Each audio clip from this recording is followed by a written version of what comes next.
Julie et Michel Desbarres co-gèrent la ferme auberge Ufrein sur les hauteurs de Zondernach depuis 2011. Après 8 années de service, ils décident d'y investir 750 000 € dans des travaux d'extension, de remise aux normes et de décoration des lieux. Engagé en septembre 2018, ce chantier exceptionnel prendra fin la veille de la réouverture de l'auberge, le 1er mai 2019. La salle peut accueillir 60 couverts et la terrasse de même. Donc on a repris cette ferme en 2011 avec ma femme. On est monté, elle avait 21 ans et moi j'en avais 26 ou 27. On a un peu l'inconscience de jeunesse et puis on n'a pas de regrets. On a su trouver nos marques ici et puis voilà. On a fait notre 9e saison après une grosse rénovation. Donc on a un outil de travail qui est vraiment au top. On a quelque chose qui plaît à notre clientèle. On a pour nous au niveau cuisine et tout fait quelque chose de très fonctionnel. Et voilà, et on est le 8 mai. Normalement on est en train de mettre les assiettes, les couverts, les serviettes. Ma femme qui m'appelle parce qu'il faut retourner les patates, il faut couper le fromage et puis non, il n'y a rien. Il ne se passe rien. Voilà, c'est un peu bizarre, c'est la conséquence de tout ce problème de virus. Mais nous, sur nos montagnes, on a quand même une activité de production agricole qui, nous, on compte sur la saison estivale pour vendre notre production et voilà, on est un peu coincé. La ferme, le ARL des Hauts-de-Chaume, situé à Orode, compte 30 laitières, brunes des Alpes et Vosgiennes, pour la production de fromage et 10 aubracs pour la viande et leur suite. Des cochons viennent compléter le cheptel. D'habitude, 80% des fromages sont écoulés via l'auberge, mais cette année, avec l'incertitude de l'ouverture, il a fallu trouver d'autres solutions. Dans la vallée, on a réussi à mettre une filière en place. Je vais tous les jeudis en livraison.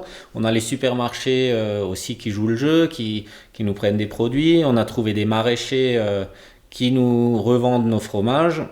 Madame Gutleben à Hirtfelden. On va à la ferme Fischer à Zimmersheim. On est aussi chez Madame Sungoer à Zilisheim. On a des gens qui nous aident à écouler nos marchandises. Et heureusement, parce que les caves ne sont pas extensibles. Et à un moment, c'est un produit frais. Voilà, il faut qu'il s'en aille. Après, en hiver, on élève aussi des veaux de lait. Si on voit qu'on a trop de lait, on garde nos veaux, on élève des veaux de lait qu'on vend en caissette de 10 kg. Voilà, et nos vaches allaitantes aussi, tous nos broutards sont valorisés en caissette. Et puis les bœufs et les vaches, on passe ça en été aussi, en Fleischnacker.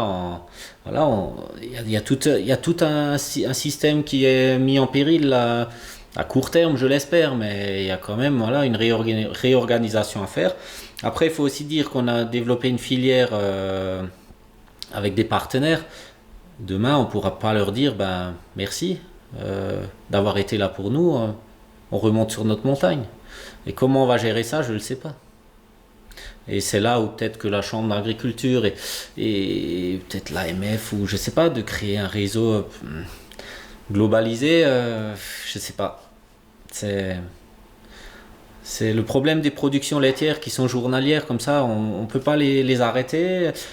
Forcément derrière, s'il n'y a rien qui part pendant 15 jours, on se retrouve avec des stocks énormes. Là, c'est toujours... Et après, on cherche des clients et puis à un moment, notre activité reprend, on va avoir un déficit. Je ne sais pas, on sait pas.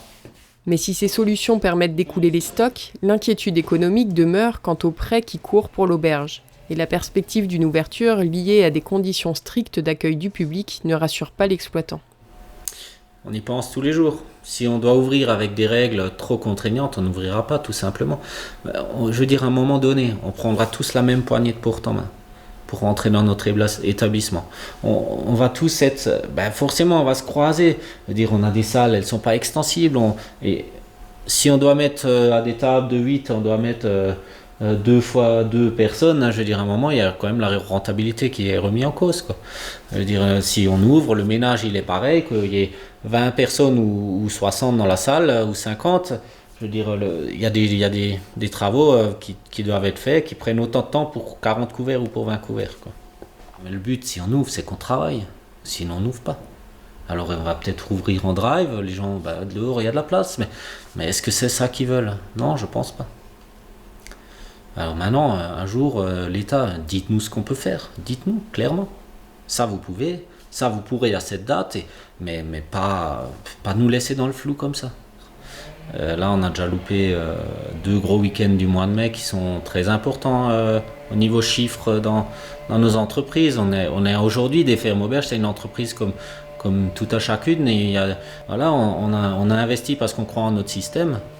Et aujourd'hui, on se retrouve avec des grosses traites et puis on ne sait pas comment on va pouvoir les payer les prochains temps, quoi. Et ouais, c'est inquiétant.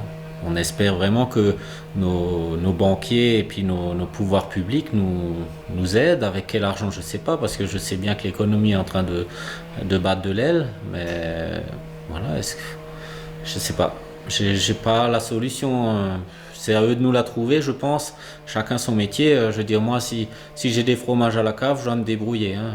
Personne ne va venir me les chercher. Et ça va être un problème à gérer de façon globale et pas au cas par cas. D'habitude, à l'auberge, le couple des bars emploie 3 à 4 personnes en saison, en plus d'autres personnes qui viennent 1 à 2 après-midi par semaine. Et les vaches vont rejoindre leur quartier d'été sur les hauteurs autour du 23 mai prochain en comité restreint cette année. D'ici là, il faudra encore réfléchir à la meilleure manière d'écouler les fromages produits là-haut.